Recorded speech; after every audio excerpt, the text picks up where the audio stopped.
You have suffered for too long. Number 1. Stagger 5P and 5P confirms. 5P stagger pressure is a humble but necessary string that Faust needs to make use of depending on what you suspect from your opponent. Threatening throws while mixing it up with 5P will allow you to trap your opponent with intent, punishing him for mashing or trying to throw break.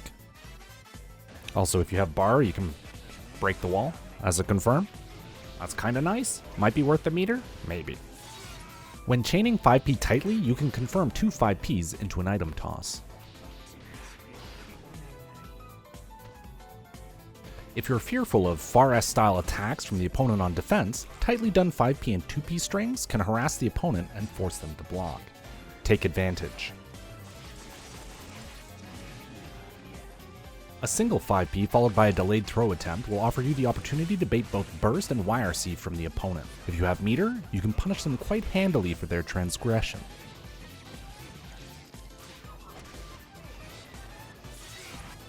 Or if you're sitting on 50 bar, turn their mistake into a potent mix-up situation.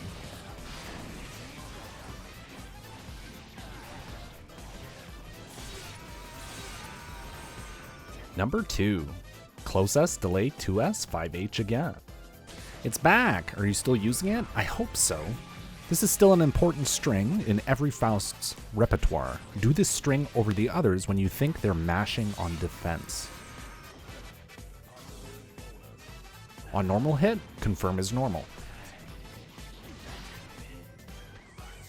A slight delay on the 5H, should close S 2S be blocked, will leave a gap small enough to fish for counter hit. If it's all blocked and you feel like you need to stay in, you do have metered options to return to the same situation. Number 3. 2K2D against jumping opponents.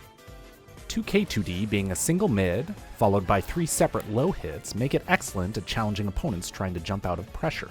You can catch their pre-jump with the first hit, and you can snipe their up-back inputs while they're in block stun.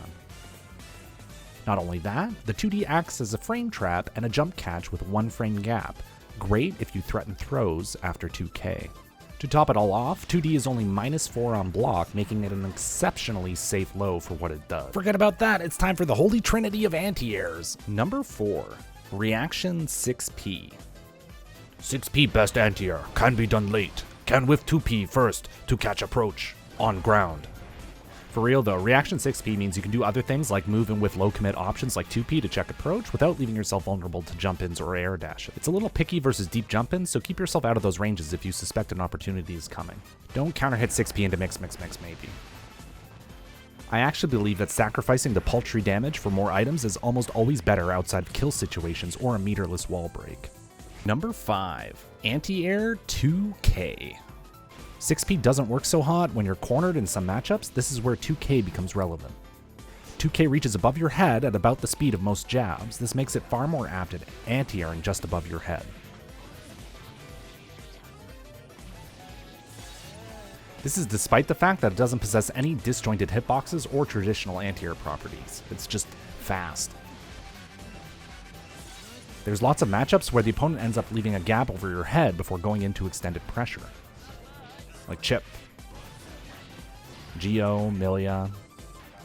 A lot of troublesome situations can be answered this way. Number 6. AirtoAir Jump H. Air Bandit Bringer is so hard to anti-air on the ground. Jesus Christ. Look at how much time Soul spends mid-air after jumping. Just big chillin'. Sheesh. If you react to his jump with rising jump H when he goes to do this, you will obliterate him and all those like him.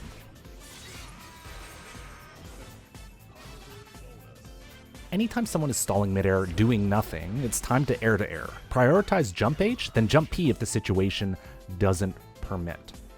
Just due to like spacing or time. Now, grounded Bandit Bringer is a little different and is much less comfortable to anti-air on reaction. You have other options to deal with it, however.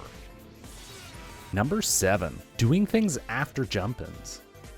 Should your opponent block your airborne string either mid-air or on the ground, take stock of the situation. Don't waste the substantial frame advantage you might gain.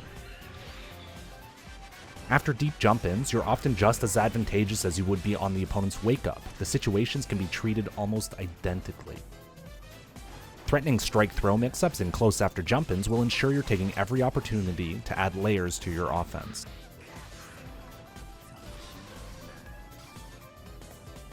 This situation is quite common after landing jump P on air block. Blocking jump H in the air also makes love quite safe to throw out, potentially walling out the opponent. Next slide! Air dash jump D after Afro.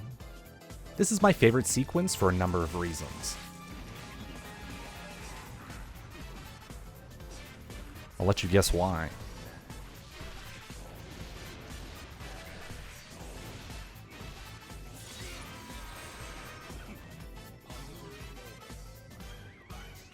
Certain matchups, characters with reversal slower than 7 frames, I think, the jump D acts as a safe jump, meeting the opponent, lighting the Afro on fire, while still allowing Faust to land and block if they DP.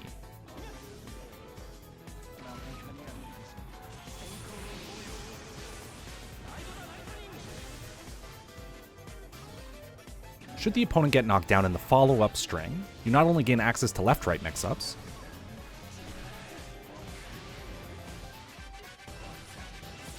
but being able to combo from uncharged 5D overhead comes online. It must be blocked on a read on PS4. Mastery of Afro Explosion means the rest of your offense becomes safe, damaging, and incredibly fearsome.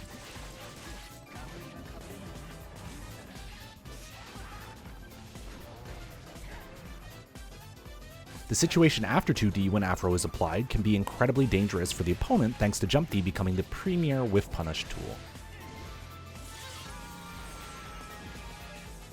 If their decision ever shifts to holding up and block in an effort to avoid the rest of your options, the entire string can end up being uncontested, leading to many strike throw opportunities and really dumb mix-ups.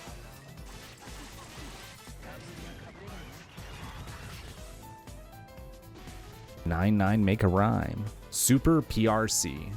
Super PRC is done by inputting PRC, preferably with dash macro followed by RC macro, roughly 15 frames or sooner after you input Chin Privilege Revoker. It's discounted 50 bar because Super never finishes its startup. Super PRC dunks on the following options: throw,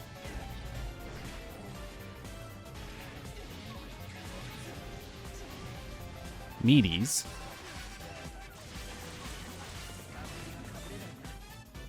delayed, not so meaty buttons. There's just so much invuln here. There's so much invuln. But the best is when they try to bait regular super and then you just throw them. Certain kinds of jumps as they try to bait throw whiffs or buttons. It does lose hard to anyone who covers the 6 frames of PRC startup after you input PRC. But because neither your super nor your PRC made it all the way to through startup, you don't lose any meter. So you can do it again, and again, and again, until it works. Finally, number 10. Good RNG, stupid! Good RNG can change how you evaluate reward in various situations, so get used to doing things a little differently based on what comes out during pressure. In this wall slump example, I might actually choose to break the wall if the item is no good, or if I get a high reward item like Bomb. Chibi Faust here sets up an exceptionally safe and scary situation for Kai. The value of positive bonus seems just to fall a bit short.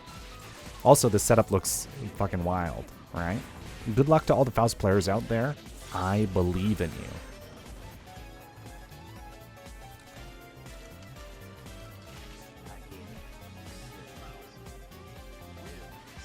Thanks for watching.